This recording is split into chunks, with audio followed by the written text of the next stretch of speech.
concerned about the administration's plans in this field. The plans to repeal the 2020 Navigable Waters Protection Rule, which, in my mind, it was the right thing to do. It provided the certainty to our farmers and producers, not only in Iowa but across the country. And typically, what we're seeing here in D.C. is a lot of these bureaucrats who've never even stepped foot in Iowa that want to regulate our farms, our ditches and our ponds, literally. So it's highly concerning to me, and we're pushing back however we can. I'm working with Congresswoman Miller Meeks. We introduced a resolution that would protect the rule, the Navigable Waters Rule, and then also would push back on any attempt to reinstate WOTUS. And of course, remind our listeners here again how much overreach WOTUS was supposed to have in Iowa had it been still in effect today. Right. So, and I did a video last week. I think you could probably find that on my Facebook page. But if you look at the map of the land that would be deemed federally regulated under WOTUS in Iowa, I mean, it's like solid. The entire state's colored in. There's a couple of dots. I have it hanging up in my office as a good reminder of what I'm fighting for here. You can barely see the parts of Iowa that wouldn't be regulated by the government, and we're trying to push back against the heavy hands of government right now. And again, bureaucrats in DC who've never been on a farm shouldn't be telling Iowans how to farm their land. So I'm very firm in that, and we're going to continue to tell that story here in Washington. And what was kind of the head scratcher was right towards the end of April, EPA Administrator Regan tells the Appropriations Committee that he wasn't going to change. He's going to leave it alone as far as he's concerned. What's done is done. Let's move on from that. And 5 weeks later, they're talking about reopening WOTUS again. Yep. But he did make an interesting comment, and maybe I don't know if you've heard more on this. He said that mistakes were made the first time WOTUS was implemented. Have you heard any clarification on what he means that mistakes were made? We haven't, but I have had conversations with Iowa Corn Growers, Soybean Growers Association.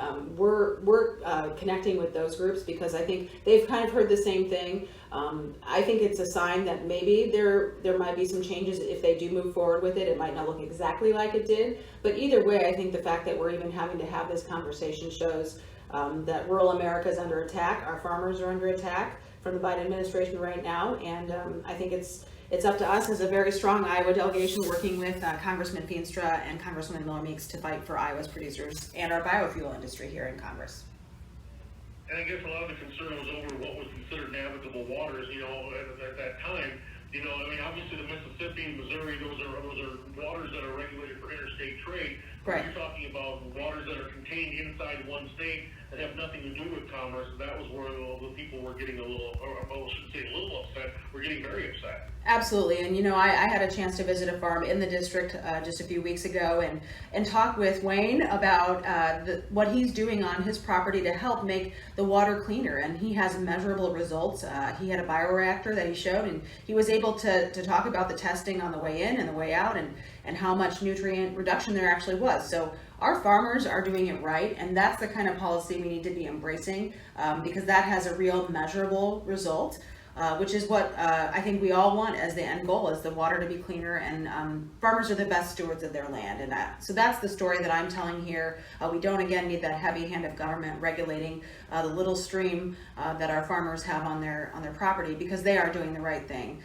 Precision agriculture has helped a lot with reducing the amount of nutrients and increasing output, decreasing input, and so that's what I'm focused on, supporting policies. I introduced the Precise Act that does exactly that, tries to get more people access to precision agriculture equipment, and also supports rural broadband. So those are the solutions we need to be talking about, not, again, this overregulation.